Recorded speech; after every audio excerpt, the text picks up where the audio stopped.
Oh, good, that's good. Okay, well, all right, Howard is present, but we haven't heard him confirm that he's present. Because Angie is not here, she did ask that I seat Tim Rhodes. So Tim, I'm seating you for Angie. Okay, thank you. Okay. Communications.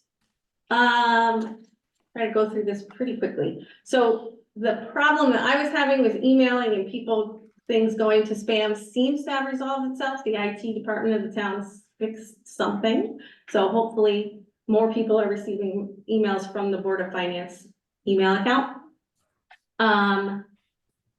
The Region 19 budget, I sent an electronic copy of their draft to this board. If anybody didn't get it, please let me know and I'll make sure you get it.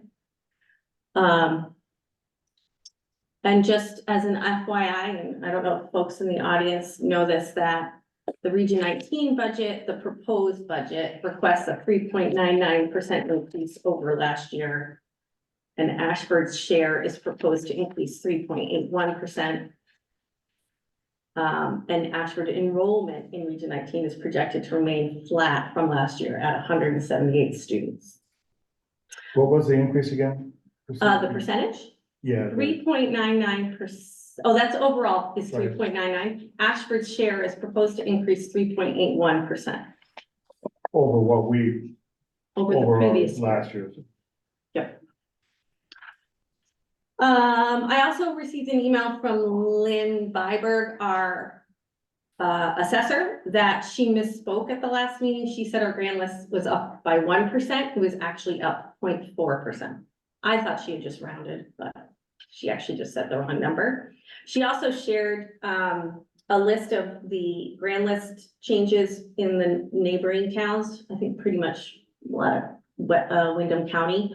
A lot of them are right where we are in the 0.4, 0.3%. A few, like Mansfield actually was up, their grand list is up 1.2%. And then there are the towns that have revals and their grand lists are up substantially, which we experienced a couple years ago. Just this afternoon, I received the draft of the auditor's report. So that's very good news that that's finally done. And everything looks to be what was expected and no surprises that I could see. There are some steps that need to happen before I can distribute it to the board. We need to sign some sort of document so that it's no longer a draft. And then once I get that, I'll distribute it electronically. As for print copies, I don't know. We are contractually obligated to provide us print copies of the audit, so we will get them to you. I just can't promise that it's going to be in the next week, just because I think we're going to be scrambling to get a meeting together, et cetera. So we'll talk about that at the end of the agenda. And we also are going to talk about going out to bid for auditors and later on the agenda, so we don't have to do that now. So that's it for communications. The next item on the agenda is public comment, which I will open it up. Just a reminder to folks that it is a 3-minute time limit. And if you are going to speak, if you could state your name so we can get it for the minutes. So anybody with public comment?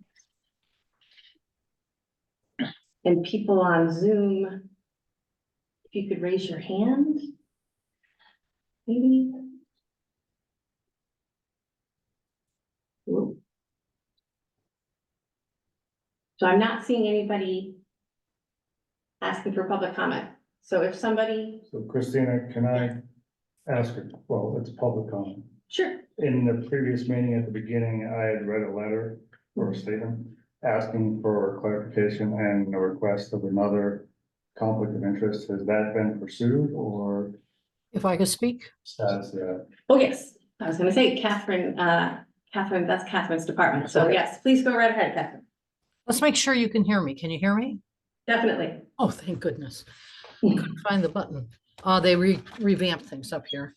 Okay, so what I did immediately was I sent off your letter to town council, asked for a further clarification. I also provided some information and asked for clarification about any potential conflict of interest between my role as first selectman and my husband's role on planning and zoning. I will tell you that there does not appear to be a conflict with my role and my husband's. We don't have anything that's related at all, and he does not affect my salary, and he is not paid by the town. So there will be a clarification letter coming. I spoke with town council yesterday, and he has something else that he was working on. He had started work on that. He set it aside briefly. He will be picking it up, and I will be providing his response to Christina so she can just send it to all of you.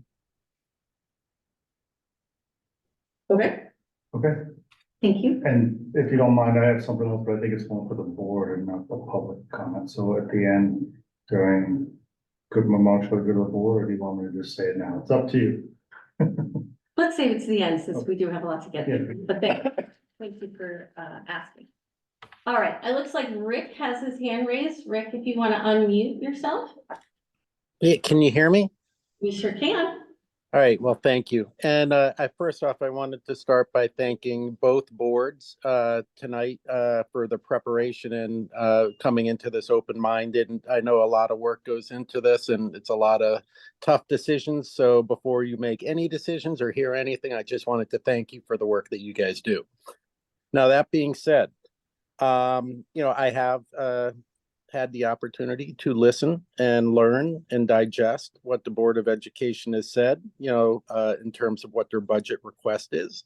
I know, I'm a firm believer in that a strong foundation is the ingredients to success, well beyond just an individual, but in our community as well. And in no uncertain terms do I feel the foundation of our community starts in our school. They're the youngest people that probably some people in this board started in this community, in this school, and received a great foundation to achieve the successes that they've achieved in their own life. And I hope that the board, through the presentation, I know you're not voting for anything, can keep that in mind, because in no uncertain terms, I think the youth in our society that benefit from our school system is the foundation that we'll rely upon as we age. And I just am in strong favor of keeping that in mind and supporting the school in what they need to succeed.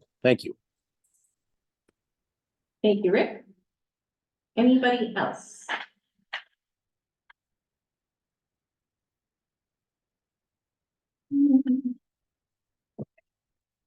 Doesn't look like it.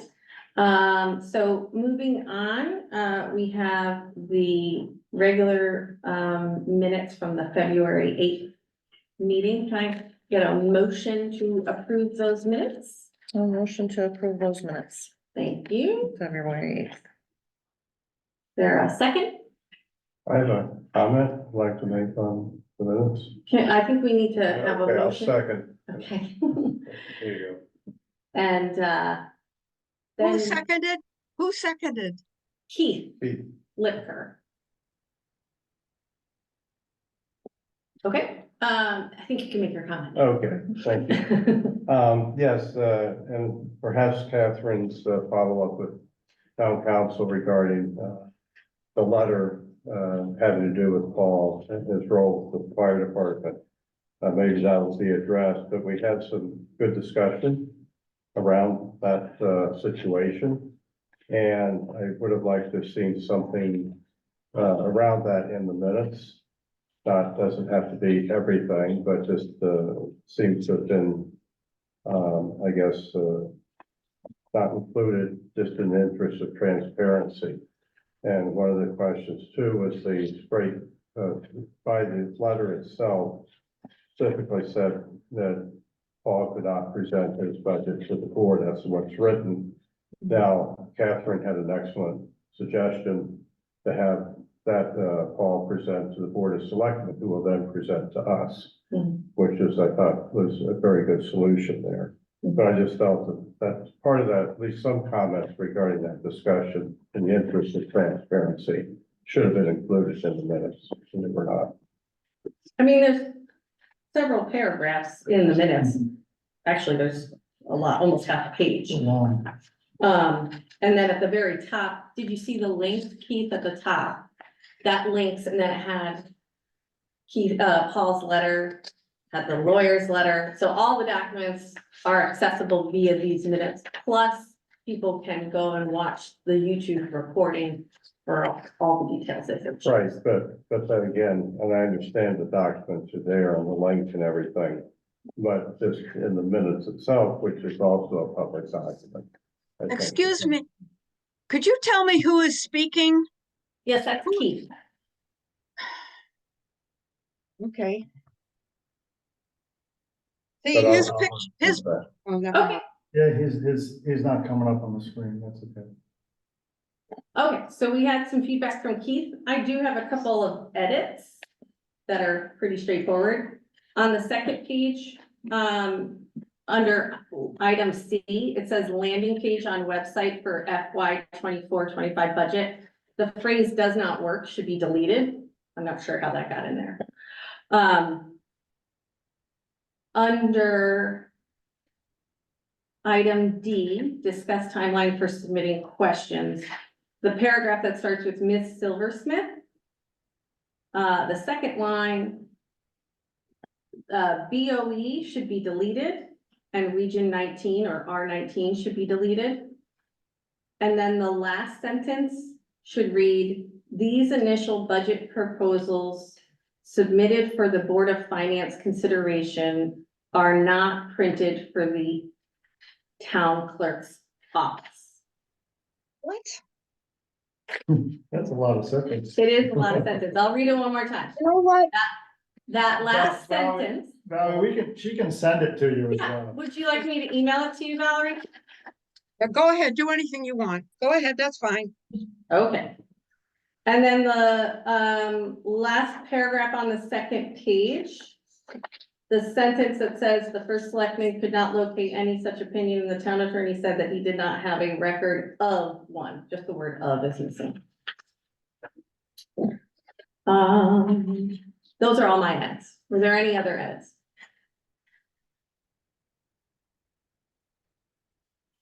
Nope. Okay, so can we vote on the accepting the minutes as amended? We had Judy make the motion and Keith second it. So now can we vote? All those in favor? Aye. Aye. All those opposed? And abstentions? Me, Pam is I abstaining. wasn't here. I will abstain as well because I was not present. but- So Pam is abstaining, Paul is abstaining. Could you please, a little bit, could you tell me who is speaking? I'm trying to write, I can't be watching the screen. And, somebody said that they, abstained. Was that Judith Austin? Or who was that? Nope, Christina voted aye, Judy voted aye, Keith voted aye. Well, somebody abstained. Yep, I'm gonna get there. Pam abstained. And Paul abstained. Now, Tim, you didn't vote. I voted aye, but was on mute. I apologize. Okay. So Tim voted aye. Okay, so the motion to accept the minutes as amended passes with 2 abstentions. Okay, thank you. Moving along, we have the presentation of the proposed Ashford Board of Education budget estimate for fiscal year 24-25. Thank you for coming. So I think first step is, you want me to call up the PowerPoint? Does that work? Yes. Okay.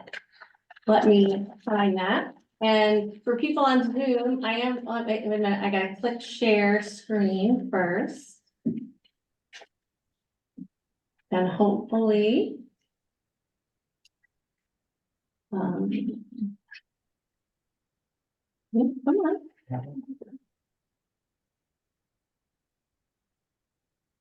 Not sure why it went black. Let's try that again. There, okay. Can people on Zoom see this screen that says Ashford School estimated budget? Yes. Great. Yes. I'm just gonna make sure this chat, okay, yeah, that's fine. Okay, so Jane, we're gonna hear from Jane Urban, Chair of the Board of Education. Yes, thank you very much for having the Board of Ed here tonight to present our estimated budget for 2024-2025.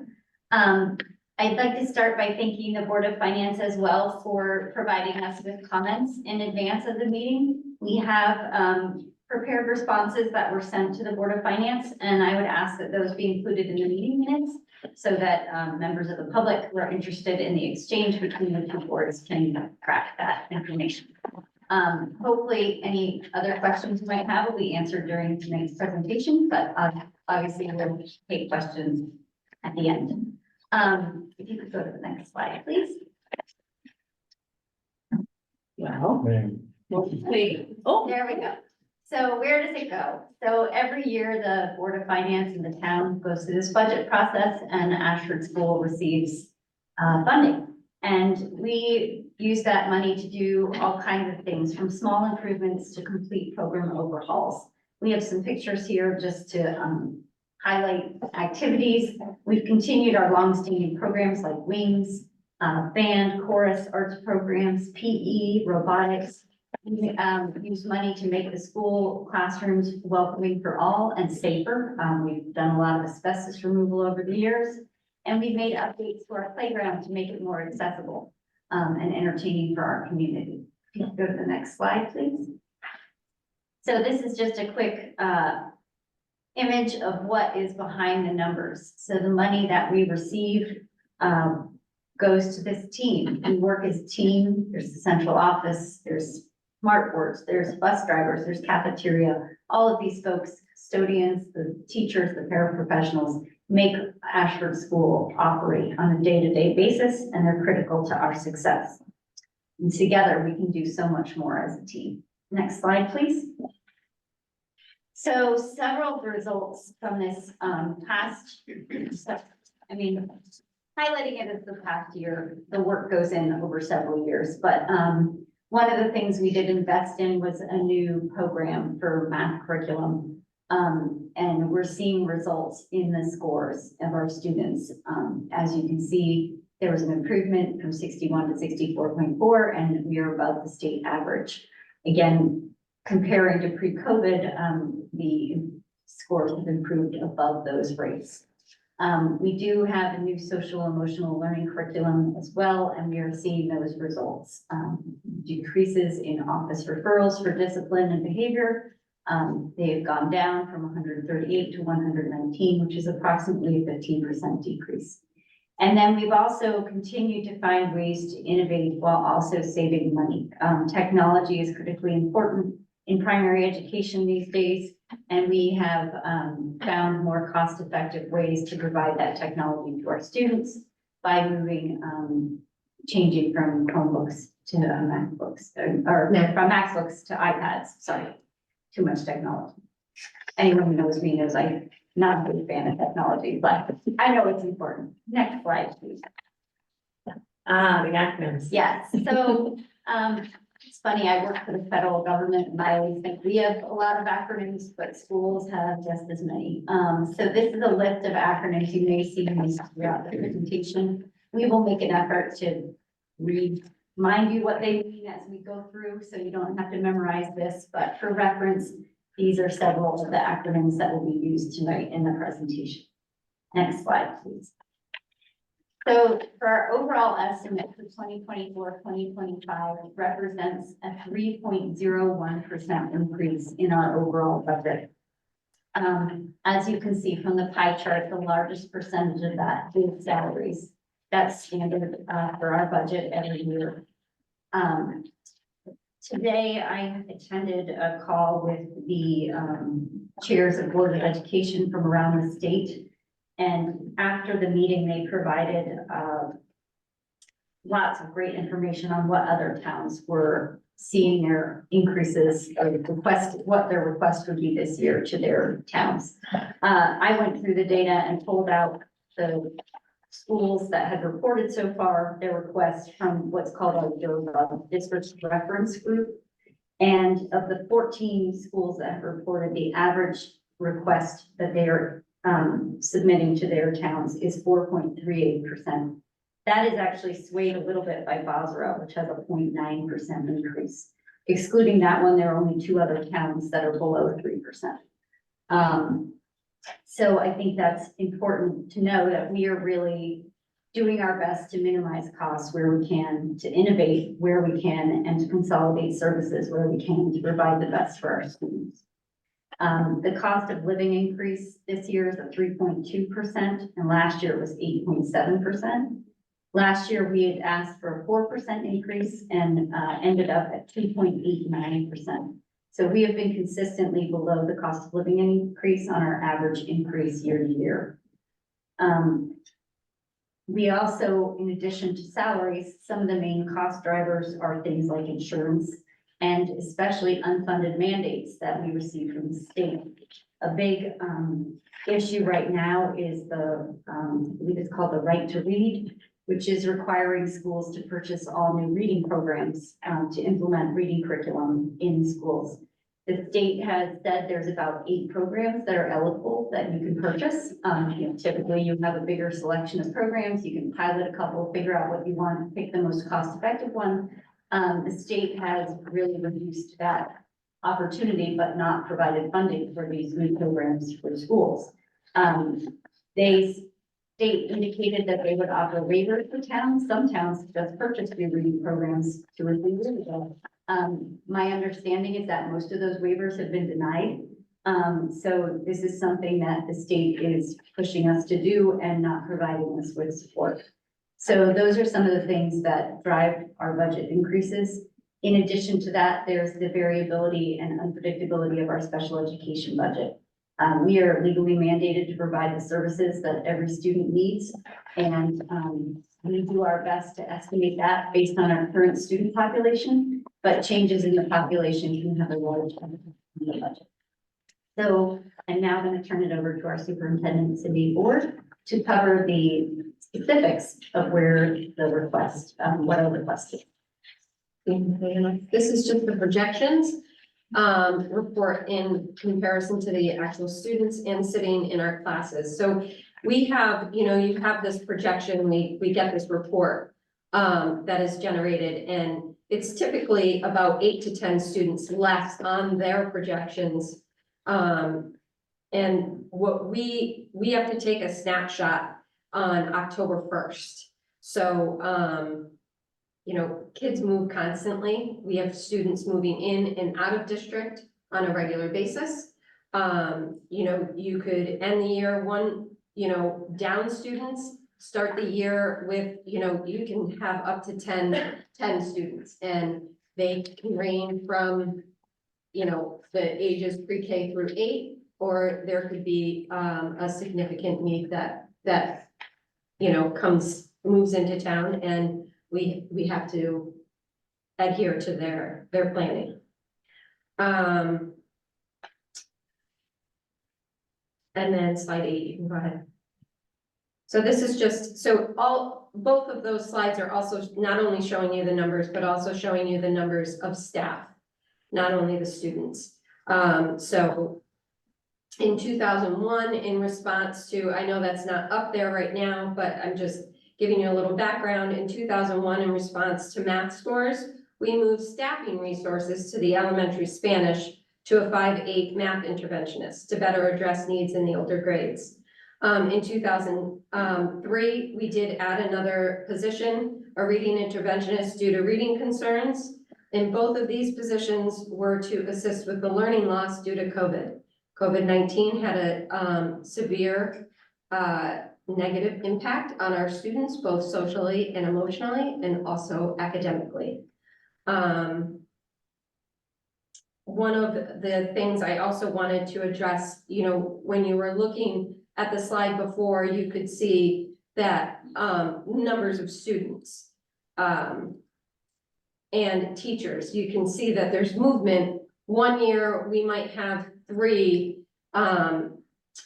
teachers in one grade because there's a bubble of students that are bigger. But we don't only just go by the numbers. We also go by the personalities within those classrooms, the need within the classroom, not necessarily special education need, but we have a large range of students.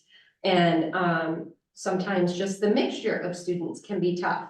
So you need to break students up into 3 classrooms so that you can, move the personalities around a little bit better. In a small school, it can be complicated.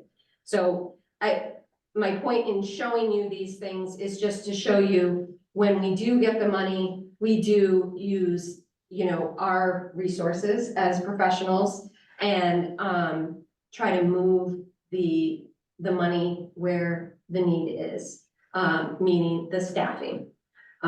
So rather than asking for, or some places just always have three teachers in one grade level. It is very challenging for our teachers to move from grade level to grade level because you have to completely revamp everything you did from the year before.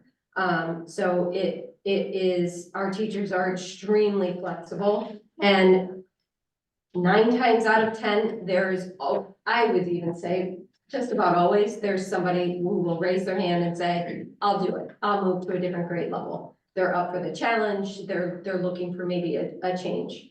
You can go ahead. So this is just student support.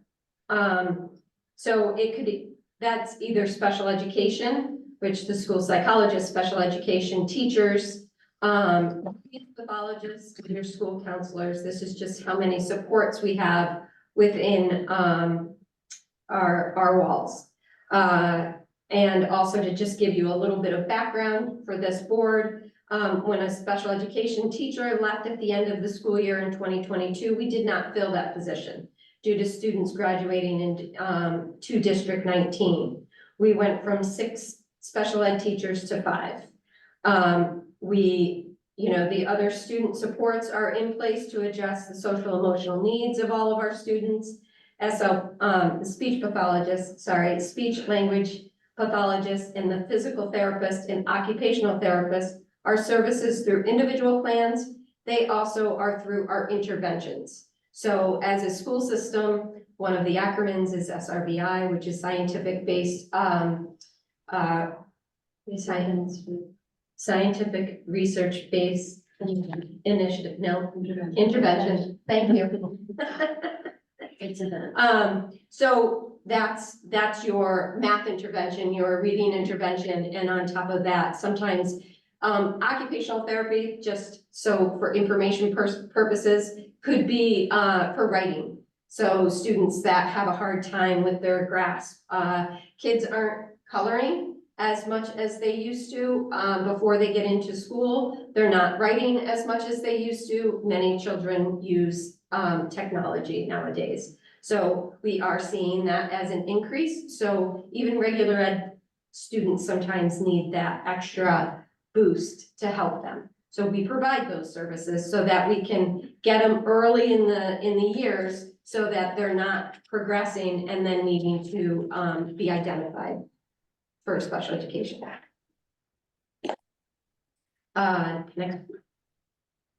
So this is just central office and front office, just to give you some numbers.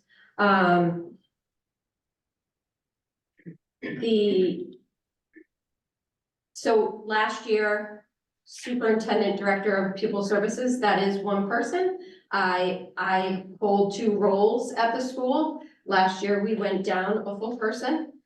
There was a part-time superintendent. I now do the superintendency through a stipend and director of pupil services. And I have an admin assistant for the superintendent and board of education. And yes, there is an admin assistant for special education. The amount of roles that those 2 individuals do is extensive. They do all of our reporting to the state. So those 380 mandates, many of them have reports that need to be uploaded to the state. Some of them are monthly. There are overall about 50 reports throughout the year that need to be uploaded. The special education assistant is in charge of all of the reporting for special education. The state of Connecticut, CT SEDS it's called, is our IEP, Individual Education Plan program. We have to use it. It is a state mandate, and she monitors and helps teachers to ensure that they're doing all of the paperwork and dotting all their i's and crossing all their t's so that we do not get dinged by the state. We have a business manager, part-time accounts payable, a full-time payroll, a bus coordinator, the drivers, a bus mechanic, principal, assistant principal, and then the principal has an assistant, and the assistant principal, there's a part-time assistant. The special education, I'm also trying to cover some of the questions that were asked. So the special education assistant is a 10-month employee, and the office staff, the part-time assistant, is also a 10-month employee. Now, I'll just interject that the administrative assistant for the principal and the part-time assistant for the assistant principal are also the individuals who staff the front office of the school. So they are the people who interact with parents, with visitors to the building, with a whole host of student activities. And if your kid shows up late, if your kid leaves early because of the nurse, they coordinate all of that, which is a lot. A big chunk of what they do, day-to-day operations. So one of the questions was around non-instructional staff. That would be our cafeteria. There is one lead person cook in our cafeteria, and then one assistant cook, and then 2 helpers. And then we have custodians. We have 1 head custodian and 4 custodians. 2 are on during the day to assist for the day-to-day operations, to do any maintenance work, repairs throughout the day, and also our lunch waves to make sure that between each lunch wave, when students come in, the tables are cleaned and cleared for the next group to come in. And there's 3 evening custodians that cover the entire building. And this was all, there was a study done quite a few years ago, and it was based off of our square footage of the building. Okay. Special education, this is just showing you that it remains pretty steady of the percentage of the budget for special education programming, and the increases are due to the contractual increases, we're not adding more people. Like, that number doesn't represent an additional staff. It's just it's the contractual, it's within their contracts. We fluctuate right around, with the past 3 years, 22, 21, now back to 22%. And of course, that is all based on the needs within and projected needs. And some of that increase is also the increase in the outplacements. Those outplaced schools also get increases, and that's part of that amount. It's not all staffing. Right, and those are numbers we have no control over. And in one of the questions, I did explain, 1 outplacement can range anywhere from $85,000 to $175,000 for 1 placement. That's tuition only. That's tuition only. That does not include transportation, of which we have to provide transportation to that outplaced school. We believe in educating our students within our building as much as absolutely possible. So we work very hard to keep our students in district rather than spending the money outplaced. You can go ahead. This is just, salaries.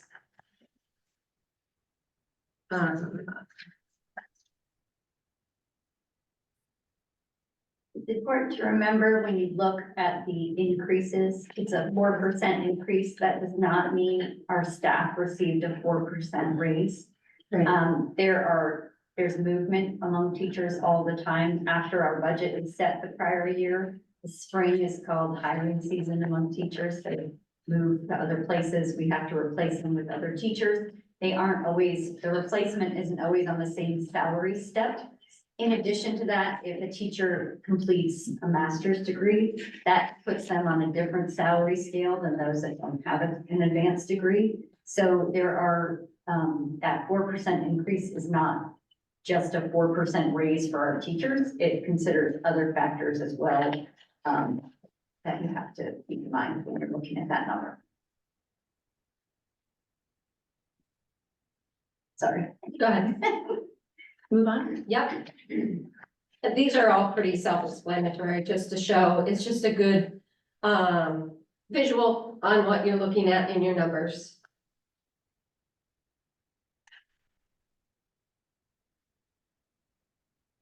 So this came up in the questions. There's a significant decrease in this category.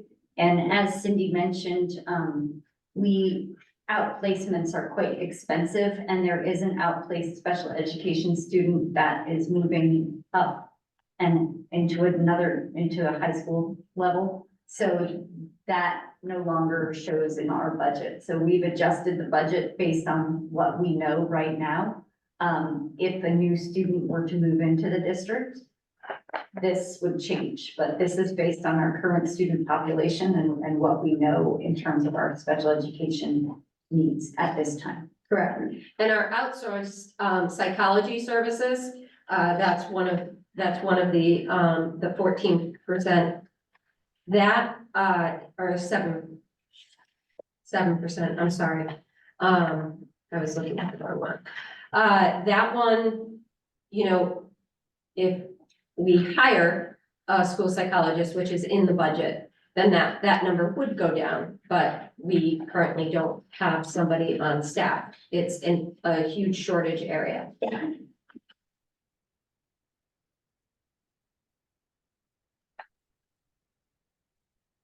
So these are just our purchase services.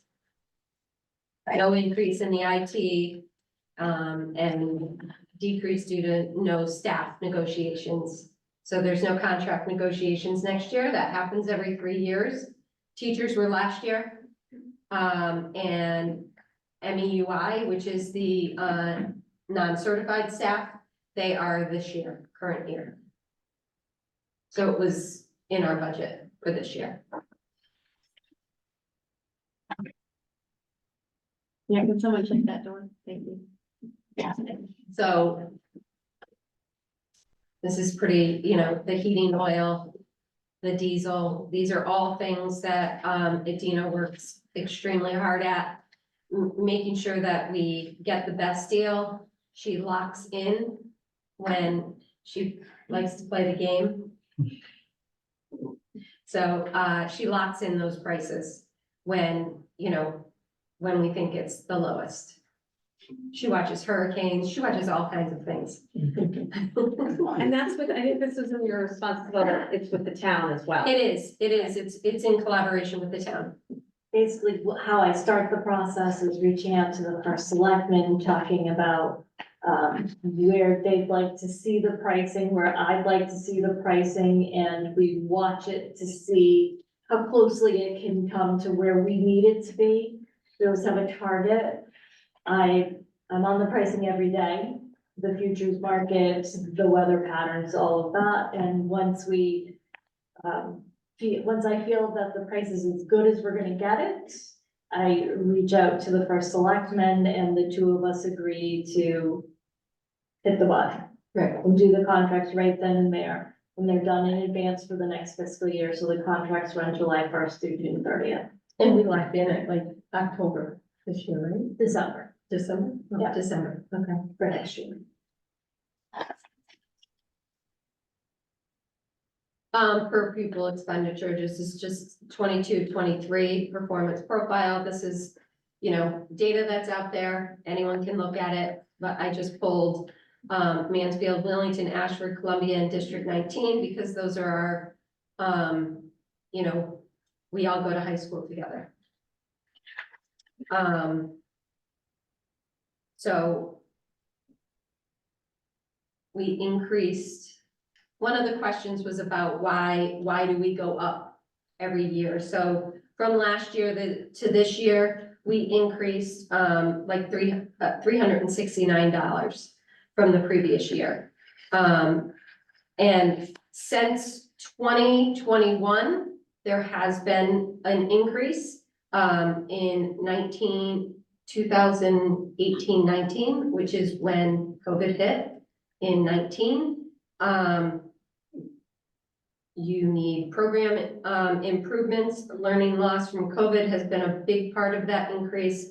And we also did not use any ESSER funds to hire any new staff, because we believe we were being fiscally responsible, because we didn't want to either have to lay somebody off or come to the town and say, oh, we used our ESSER funds, now we need to hire this person on staff. And we'll tell you that came up today at the board chair meeting I said I attended, and Danbury is looking at their budget request is a 20% increase. And it's because they hired staff using their ESSER funds and have recognized that those are critical. And so they're at the cliff of those ESSER funds, and so now they have to move that from the grant to their Board of Ed budget. And so that was Cindy and Dina's recommendation from day one, that we not put ourselves in that fiscally challenging position of having to come here one year with a double-digit request for an increase. So I really credit them for having the foresight to think about the long-term effects of how to use those grant monies most effectively without putting the town in a precarious situation financially. That's it. That's it. Okay, thank you very much. I hope, last year we didn't need as much on the PowerPoint. This year we got some visuals. Hopefully the board members found that useful. I think in terms of just facilitating the conversation, I would suggest that we look at our questions, just to remind ourselves what we asked. And then if there are follow-ups, if you feel some of these answers, you might go, this didn't quite answer it, or that prompted other questions. So let's see, I will tackle this.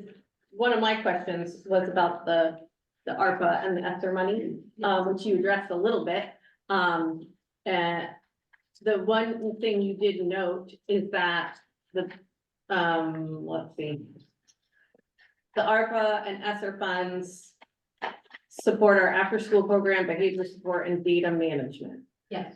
The behavior support costs will need to move into the Board of Ed budget. Which would that be? What year is that going to be? And how significant is that behavior support costs? If we decide to continue that, or if we do something within, that wouldn't be until 26, 27. Oh.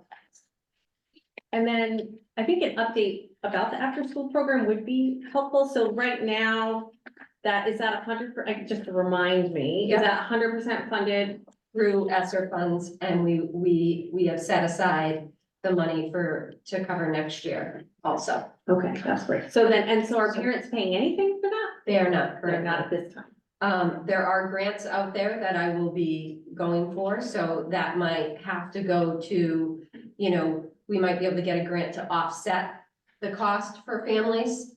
It may end up going to, some pay. But for next year, we will be able to continue it as a fully funded. Very good. Let's See, I think that was the only follow-up question I had on my questions. So I'll just open it up to the board if anybody has any follow-up questions. I'm kind of confused on that. So it's fully funded by the school right now? Is that what we're saying? We're funding it through, it's a town program. They have the contract. How did I explain that? Sorry. Yeah, because I thought we Yeah, were getting a the grant. program is run through It the is, you're right. town. The town pays the staff for it. The town then bills the Board of Education for the program, and we pay the town out of the ESSER fund. It's done that way because of the staffing, the majority of the staffing, or more than half of the staffing, is actually our day program staffing. So we would run into some union contract issues if it was done the other way. Okay, gotcha. When they first initially came out with it, I thought that it was going to be a grant funded thing. At least I thought that's what they talked Right, about, well, It is grant funded. It is but, right. but we didn't know the back and forth. originally it was designed as a pay per use Correct. system. And then the ESSER funds were made available, and correct me if I'm wrong, but that's. It was How- unaffordable for Right. families. Okay, right. Mm. So. Can I? Yeah, go ahead. So first of all, thank you, and, thanks for answering all these crazy questions. Some of them are mine, so. I did want to make a comment on not using the ESSER funds for staff, because I'm doing battle myself with, people who want to use grant funding for staffing, and that is an incorrect way to use grant funding in my mind as well, because of exactly what you just talked about, Jane. It puts you in a very bad spot at the end of the grant. So I did want to highlight, which, Judy and Christine already brought up the after-school program, so we already went over that. The other thing too is I was one of the people, and I wasn't the only one, which makes me happy, who asked about the central office and front office. My reasoning for the question was also to highlight the need for those people, not just that they exist. Because there are several departments who probably need more people in them than they have. And unfortunately, our town can't afford that all the time. And I was glad that you mentioned some of the reporting you have to do for some of those mandates. The only other thing, and this, every department, I think, throughout town has the same problem. Salary or wages is the highest part of every department's budget. And the one thing that, the Board of Education and the town employees have that several other places or contractors or departments don't have is the benefit of the union and the union negotiations. And I get very concerned when we go into contract negotiations, because I feel like the town, and by that I mean the people in town, lose their say. Because I don't get to go to those negotiation meetings and say, the town can't afford that. And this time I know we did have representatives from Board of Finance, I was not one of them. But and my comment or my question regarding what's the plan going forward if we lose pupils or students and we have to cut staff?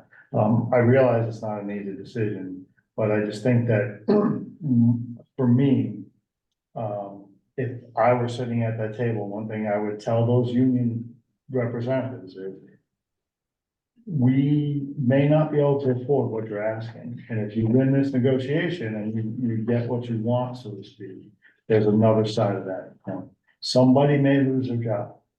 And I know it's very hard, because I have to do it myself, but it's super difficult, but I think that for the town, and again, for the townspeople, like yourself, Cindy, or you, Jane, as you negotiate that, you are the representative. And, I worry sometimes, I'm not saying that you don't represent the town, what I'm saying is I worry that sometimes we get caught up in I don't wanna have to lay anybody off, or I don't wanna have to consolidate. And I just like to bring, I think it's more for the people out there watching who don't understand how that works, but if the union or if the negotiations go in such a way that you have to come to the Board of Finance and say, we need X amount of money, and the Board of Finance says, we can't support that, then it may come to that. Well, So, I'll say two things in response. Number one, I don't negotiate the contract with the teachers union, the board's attorney does. Okay. So we're present in the room and we are present for the discussion. But, Ann Littlefield, who's our representative, does an amazing job of coming to us with so much data about what other towns' contracts are looking like. Everybody kind of goes in these waves. And so you get these settlement results of what's happening real time in neighboring towns, in your DERB that I mentioned earlier, you know, in the similar communities. And the challenge for us is that there's always another job for a great teacher, and you don't get a second shot at second grade. So, you know, we want to have the best teachers we can, and in order to do that, we have to attempt to stay competitive, and we really don't. Honestly, Anne would show you the data if she was here, our attorney. Neighboring towns offer higher salaries, they offer bigger increases. And people stay at Ashford School, I think sometimes because we're lucky. But it's because we do make an effort to prioritize the teaching and the teachers. And you don't get that in all the other districts. And so that's why they stay. They're not gonna leave because their raise is a little bit less than what they could get elsewhere, but they will move on if their raise is a lot less than somewhere else, because why wouldn't they? I mean, everyone should be well compensated for doing a great job. So that is a tricky thing for us. And now I forget what my second point was, but but I want to make it clear. I mean, that's why there was a decrease in that one category, because the legal services that we use to negotiate Right, this you don't contract, need them. it costs a lot to do that.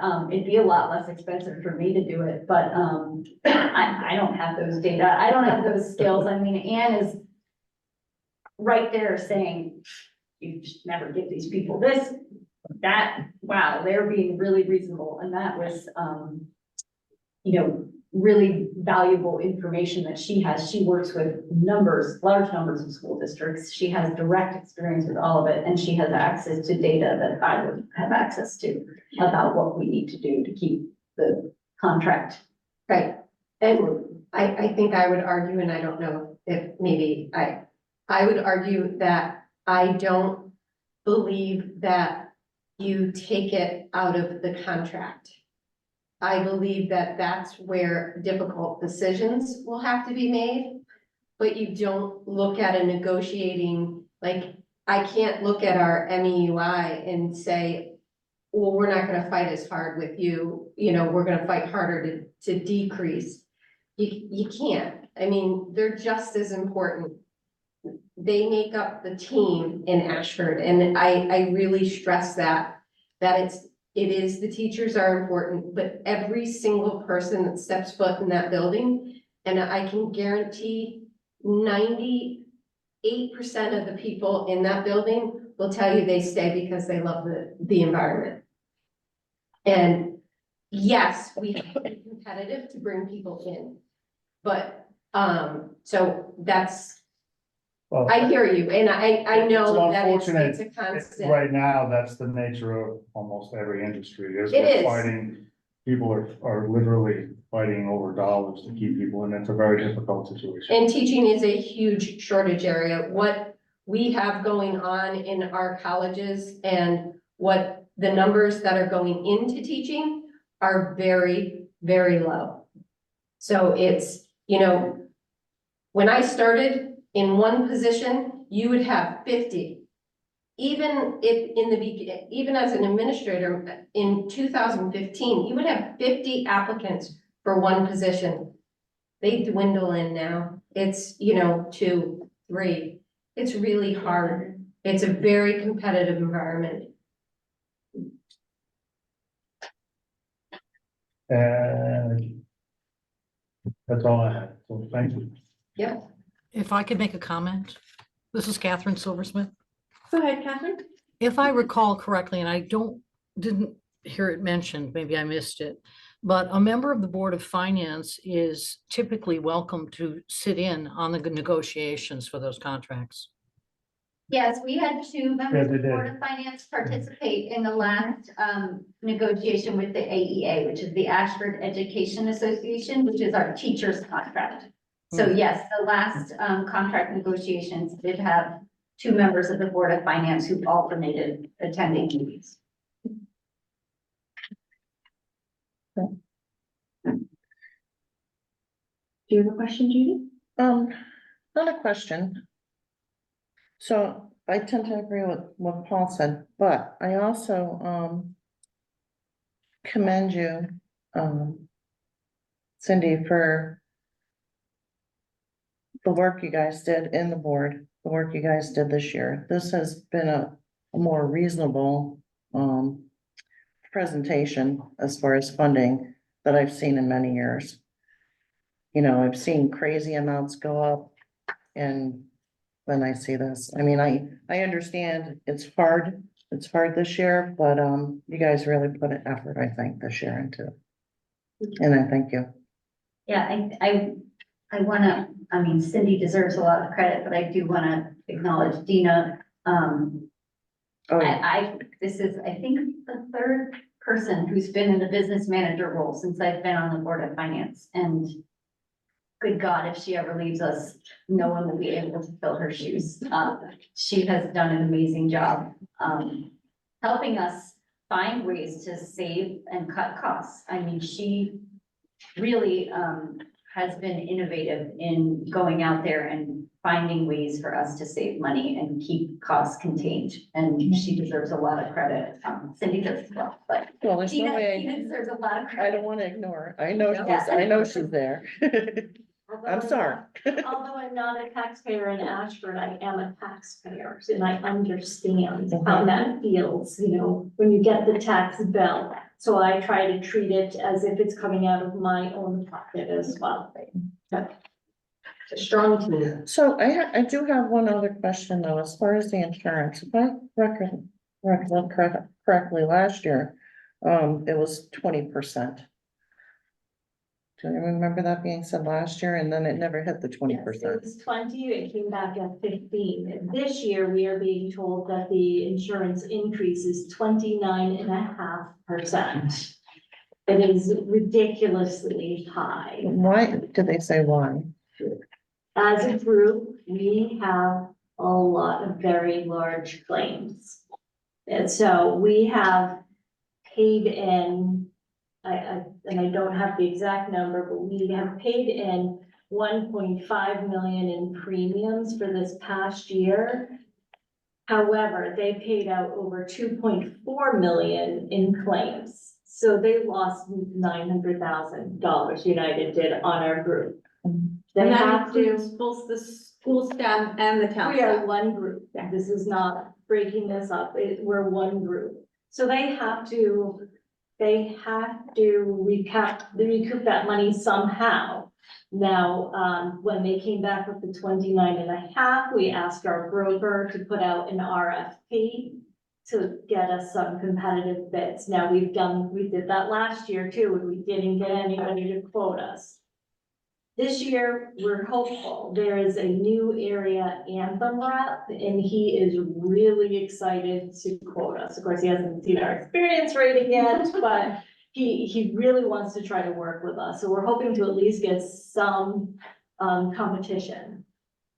So because we know that what they come at us first, that first number is not normally where it lands, we have made a decision to go with the 20% this year. So the 5% we saved last year will be, Well, you know, we're hopeful. I mean, if it stays at 29.5% and nobody bids, then, you know, it's going to force some families to make a decision.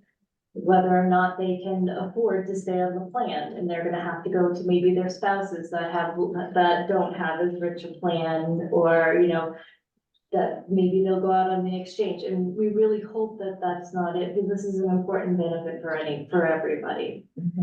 But when we came up with our 20% number, Cindy and I discussed it back and forth quite a bit.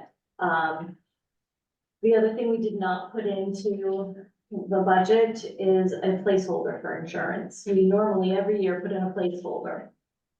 Just in case one person picks up the insurance that didn't pick it up last year.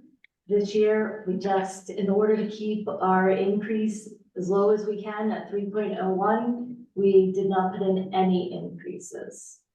So we're gonna pray to the insurance gods. And if we aren't successful in getting it lower or find any other cost saving issues, we're gonna have to find it somewhere else in the budget. That's what it's gonna come down to.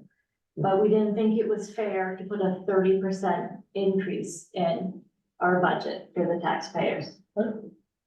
And this is more for Jane, I guess, and maybe Cindy, but has there been any discussion about looking at why the claims are so high? Maybe like,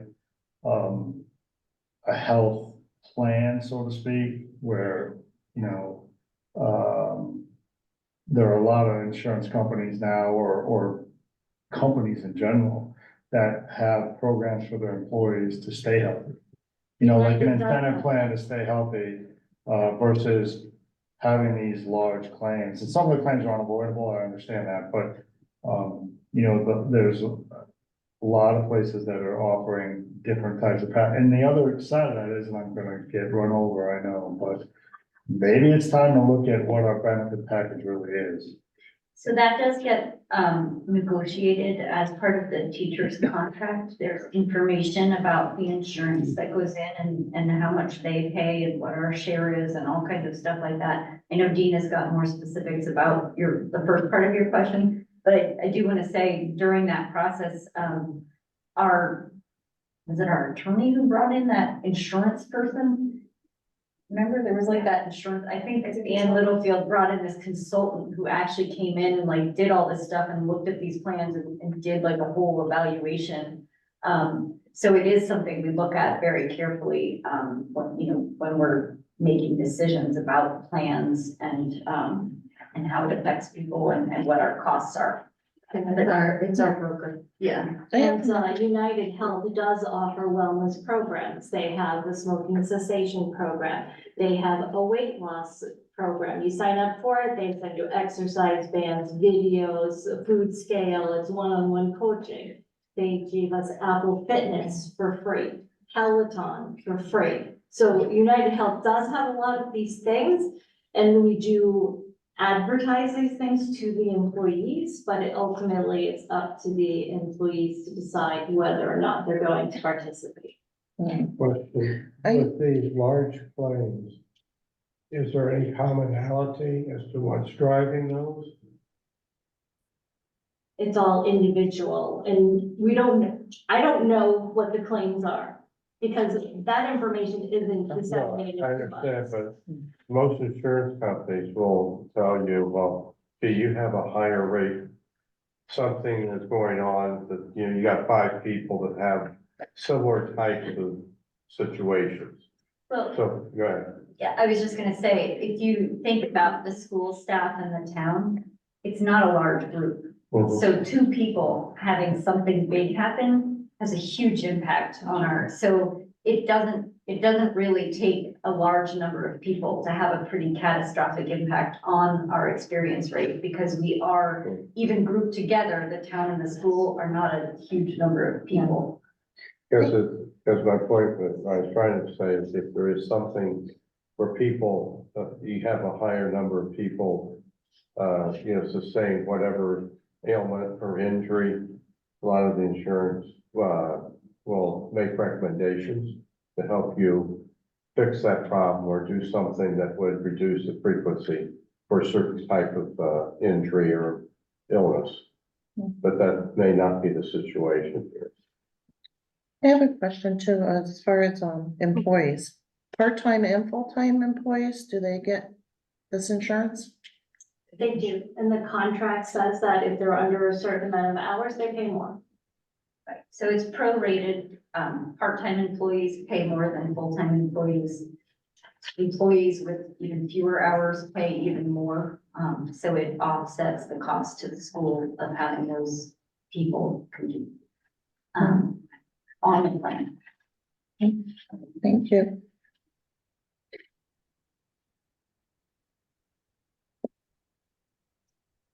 Any other questions? Kim and Holland, since you guys are on Zoom, I just want to make sure if you have any questions, you have the chance to ask them. Yeah, maybe not necessarily a question, just asking about clarity here. Doing a little bit of the math. So overall, the school is asking for the 3% increase, 3.01. It's $258,000 in change. And then between the increase in salaries and the increase in benefits, we're looking at roughly 243,000 between those two items. So realistically, with all of the increases and decreases, does it balance out to an increase of roughly 15 grand? Am I understanding that correctly? That's a Dina question. Dina. She's the calculator. Could you please just say that one more time? So very broad strokes, because, we as the Board of Finance vote on the whole budget, not the individual line items. But looking at this, we have between salaries and benefits, we've got $242,876 in increases that are contractually obligated. That's the stuff that we've agreed to pay teachers and insurance companies and whatnot. And if you subtract that number from the overall increase in the budget, the $258,113 increase that makes up the 3.01%. If I'm understanding this correctly, we're realistically only looking at a $15,237 increase in overall funding for the school outside of that, outside of those contractual obligations, correct? If you're looking at it in a very broad brushstroke, yes, that's it. Yeah, absolutely. There's Obviously, a lot more nuanced, change, there's more to it than that, I'm sorry.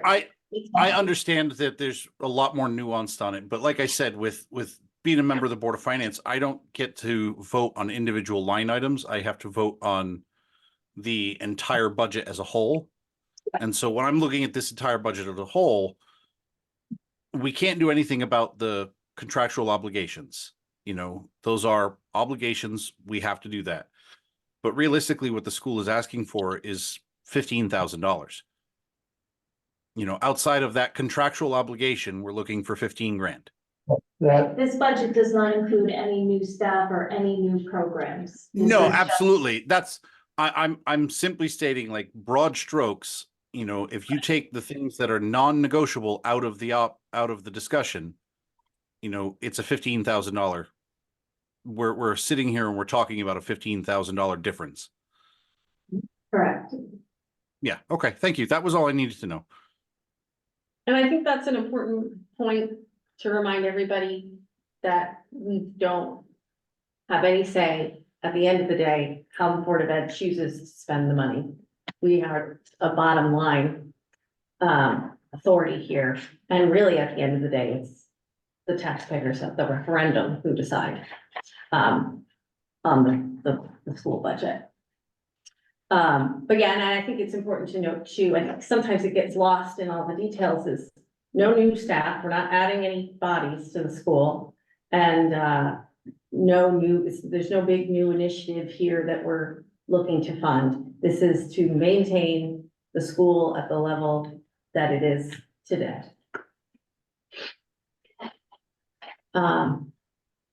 Okay, any other questions or comments? We do have a couple of other things that we have done, so I'm hoping maybe we can wrap up.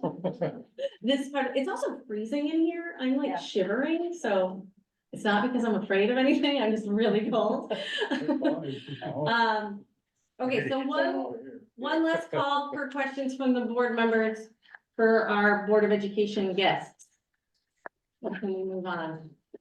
Okay, great. I think this was a really productive dialogue. I think the process of submitting the questions, I appreciate the time that the board members took to go through these documents over the weekend, ask really thoughtful, detailed questions. I know some of it's a little redundant.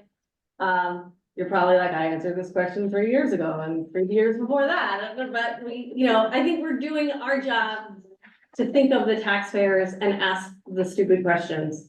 And I think having the answers, you know, submitted is very helpful, and we will share them in the minutes so that people can see these answers as well. So with that, I think we'll thank you for your time, for those who presented, and, you know, more to come. But I think we'll move on to our next agenda item, and if anybody does need to slip out, I won't take it personally. So the next item is review and possible approval of the request for proposal for municipal auditing services. Just quite a mouthful. So, this, by way of background, so we mandated by the state have to have an audit done every year.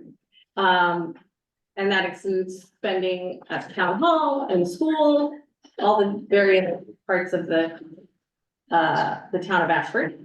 And that's our job as a board. We are responsible for getting that audit done. The last time we went out to bid was 2019, so we're about due. And so we've had the same auditor since that time period. So I was hoping to wait until the audit was done to go out to bid, and as it turns out, we're kind of hitting that since we got the draft of the audit today. The document that I shared in the agenda, there's a link in the agenda, is this document. If anybody wants to print out, I can give it to you. It is a copy and paste essentially of the document that we used in 2019. And most of this stuff, I did look, they have, the state has sample RFPs. So most of it's all boilerplate. And there's the only thing for us to really look at or think about, or what I distributed to the school, to the town, is to look at the dates that I have lined out, which is on page 8. So what I'm hoping, if we approve this document tonight, that we can get this RFP out the door tomorrow, and then ask for proposals to be in basically from a month from tomorrow, March 26th. We would then have, we would select based on what comes back. I think last time it was like 2 or 3 firms. I don't know if anybody remembers. Was it 2, 3?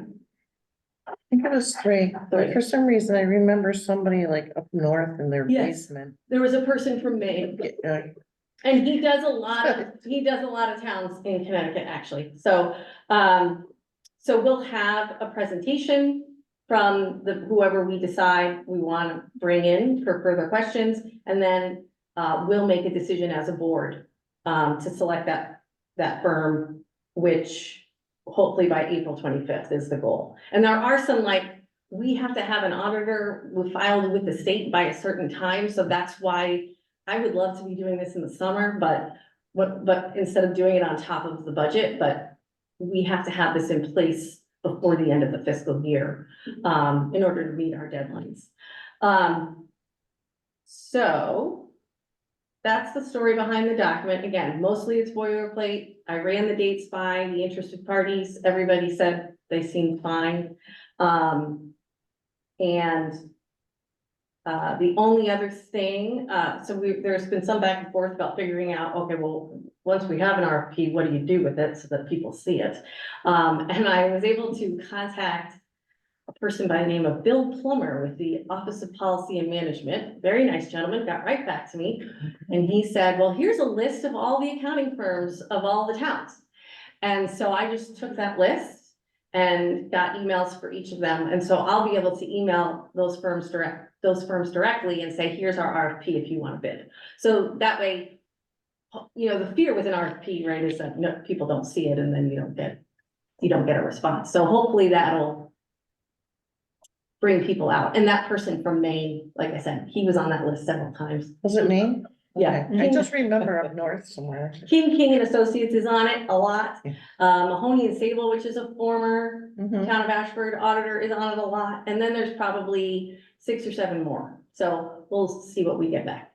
Yeah, Keith. Yes, Christina, you know, the impression I have is that with the present firm is that there were some concerns that they were late or not delivering as promptly or, you know, within the timeframes. So I'm wondering, is there anything with the proposal that would have built in a pay for performance feature? So if there's a time limit for whatever, if they're not meeting that, then something comes off of whatever it is that we pay them or they pay us back. Well, there are deadlines in this document, and as you can, again, on page 8, they're supposed to have a draft submitted by October 14th.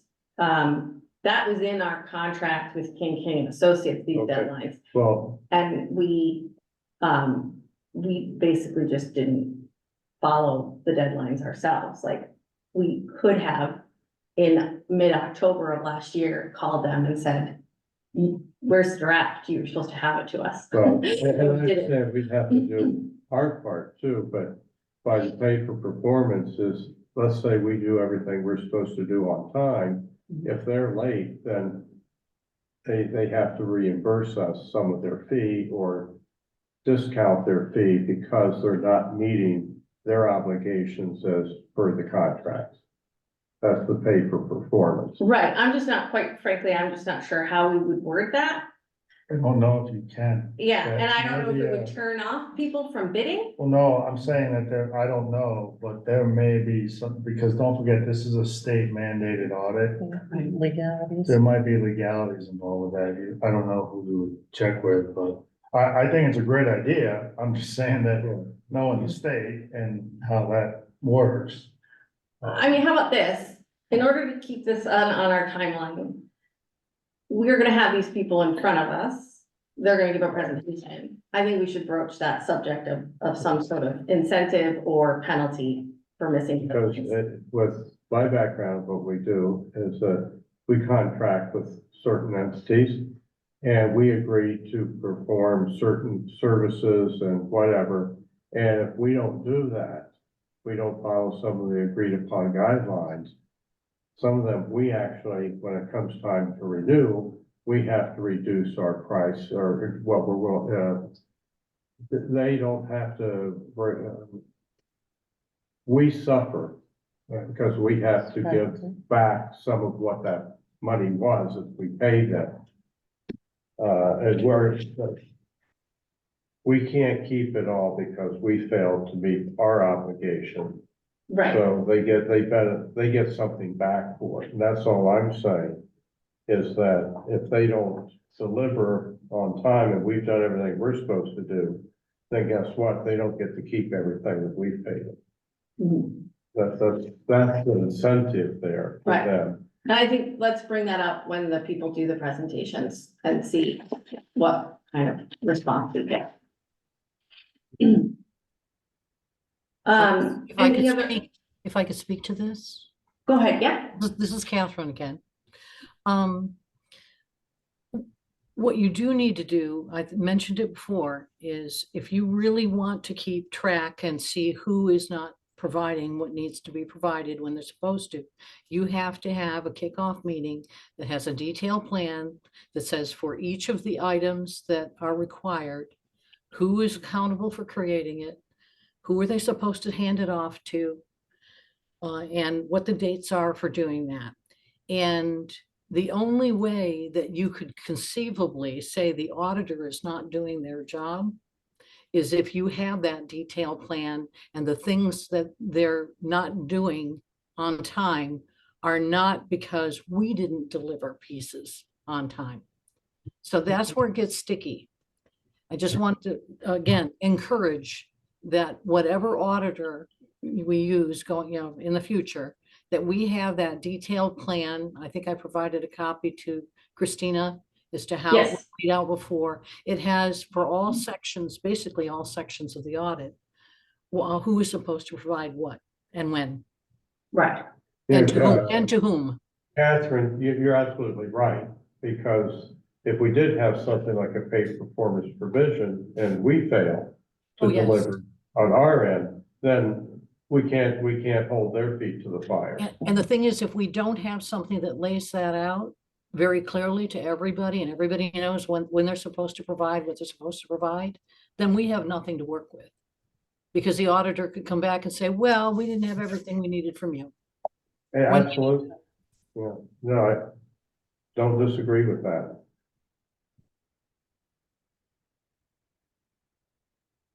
Any other comments? Questions? No? Okay, could someone make a motion to accept the request approve the request for proposal for municipal auditing services? I motion to, whatever you said, yeah. Okay, so Judy made the motion to Second. accept and Paul seconded. Okay, all those in favor? Aye.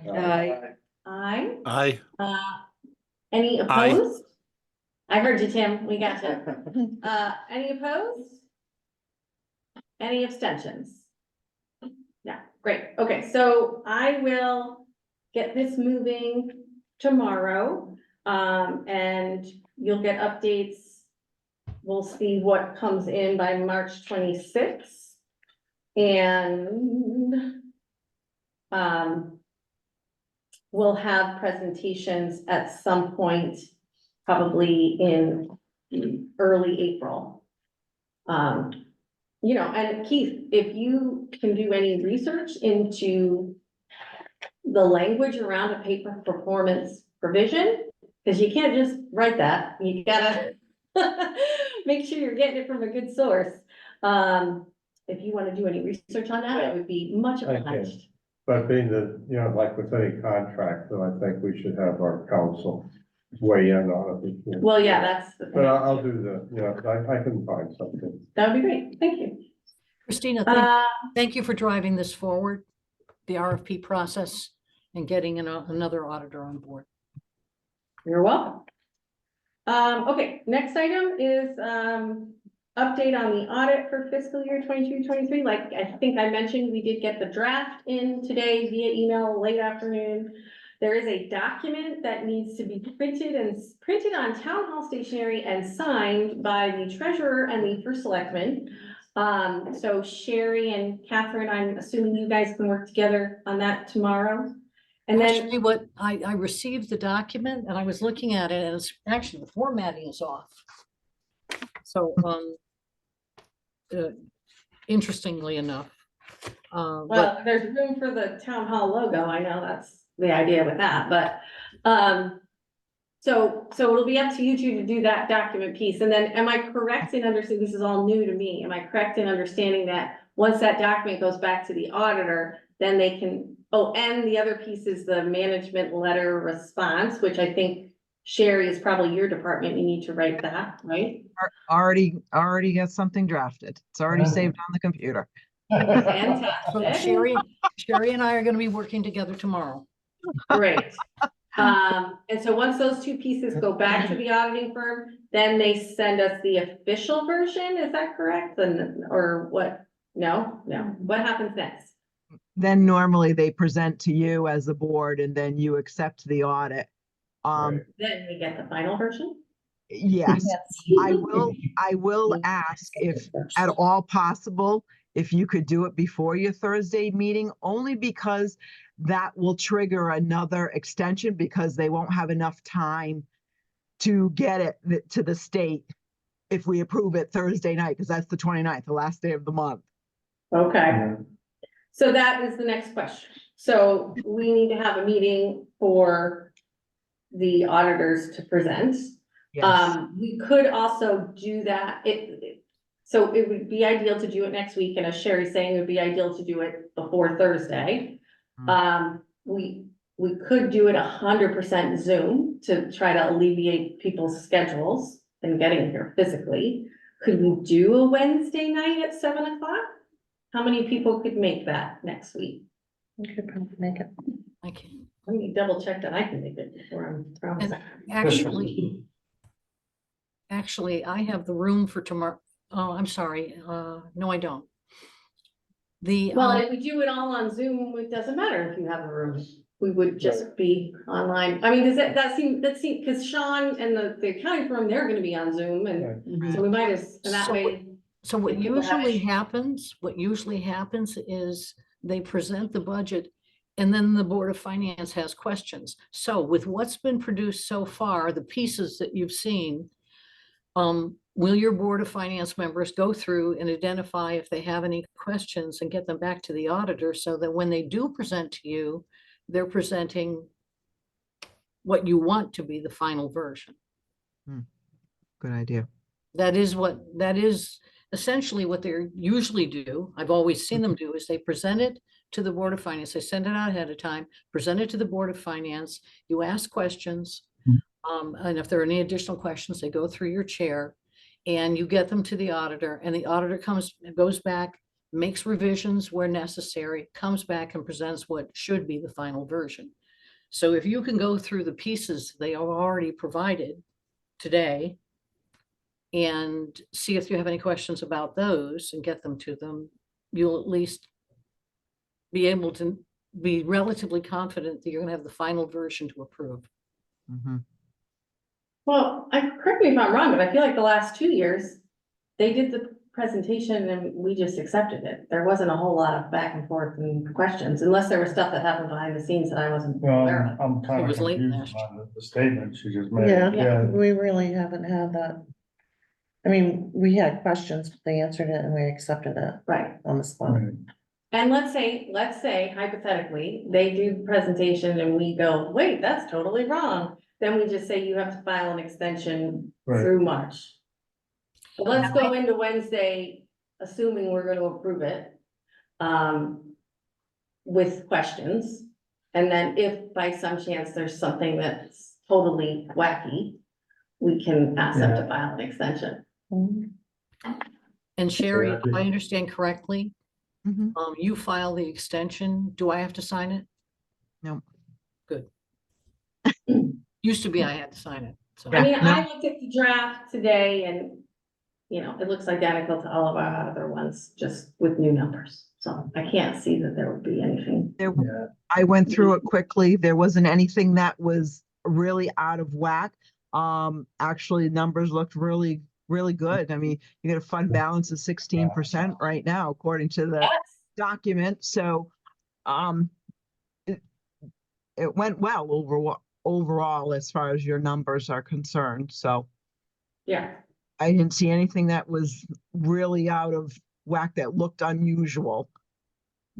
The last couple of years, they've done good.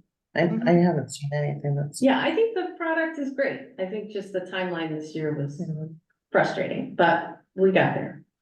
So again, just to recap, can the majority of folks make a Wednesday at 7? This would be Wednesday, February 28th at 7 p.m. Likely 100% Zoom meeting. Does that work? Okay. I should So- be able to do that. We will Yes. need a quorum in order to, okay, so we'll plan on February 28th, 7 p.m. Zoom, and yeah, and Sean at King and Associates did say he was available Tuesday, Wednesday, and Thursday, so he should be fine with that. Okay, So this is gonna be strictly Zoom. strictly Zoom. Okay. Yep. So then that'll have to be a special meeting, right? Right. Because it's out of Make sure you sequence. get that. Notice. Okay, Catherine, I'm gonna ask you to skip your selectmen's update if that's all right, because we're getting late here. I am fine with that. Okay. I'm up to my neck in budget. And stuff, okay. And then I am a person who struggles with dates, so I just wanna look at the calendar and remind everybody where we are in this process. And I will share my screen so everybody can see it. Okay, so we just had Thursday, February 22nd, Ashford school budget presented. Yay, that's done. And then we have the next major meeting is Thursday, March 7th, which will be the general government budget presented to the Board of Finance by the Board of Selectmen, and then also the capital improvement plan presented by the Board of Selectmen. And then, yeah. Christina, so, if we meet Wednesday, then we're not meeting Thursday as well? Correct, Correct. yeah, I won't do that. Okay. No, we won't have any need, Right. because you can meet by yourselves, how about For that? next week, you mean? Okay. Right, for next week, we'll just do Wednesday, no Thursday, so there'll be a notice that that Thursday meeting is canceled. Then we'll reconvene on March 7th for some presentations, and then, yeah, so, and then the other thing to keep an eye out for will be the Friday, March 1st, I believe it is. Just double check the date. Yeah, so Friday, March 1st is the goal for the general government budget and the capital improvement plan to be submitted to us in advance, so we can do the same thing we did with the Board of Ed budget, where we review it, submit questions, and get things answered, you know, in a thoughtful, in advance manner. That's the goal. And then March 14th is when we will, kind of wrestle with, I think, all the budgets and ask additional questions if they need to be asked. And then we're on schedule to adopt a budget on April 2nd. So those are the key dates. Does that make sense to everybody? Okay. Agenda items for the next meeting is going to be our special meeting, which will be the audit, and then basically just budget presentations for the following meeting. Remarks for the good of the board. I'll let you said you wanted to say I something. did, Paul? yeah, so I just wanted to let the board know that, so first of all, the, I guess results, if you will, of the opinion letter was not, I wasn't mad about the letter, and you were right, you did talk to me about it, and I agreed that it would be a good thing. What I was upset about, I'll be honest, angry about, and, thought I made it clear in the letter, but maybe not, was that the information given to the town attorney was not correct. And nobody contacted me. Nobody even asked about what the actual status was. It was an assumption that I was compensated as the fire chief. And I thought No, that was it's just not. poorly executed. If I So- could respond to that. But I briefly. just wanted to make that statement, and that, I wasn't angry at the board, I wasn't angry at you. I just think that if you're going to seek an opinion, a legal opinion about something, we should be upfront with all the information before we. If I ask could, it. if I could respond to that briefly. Yes, briefly, please. Yes, the issue was not that you are the fire chief at all.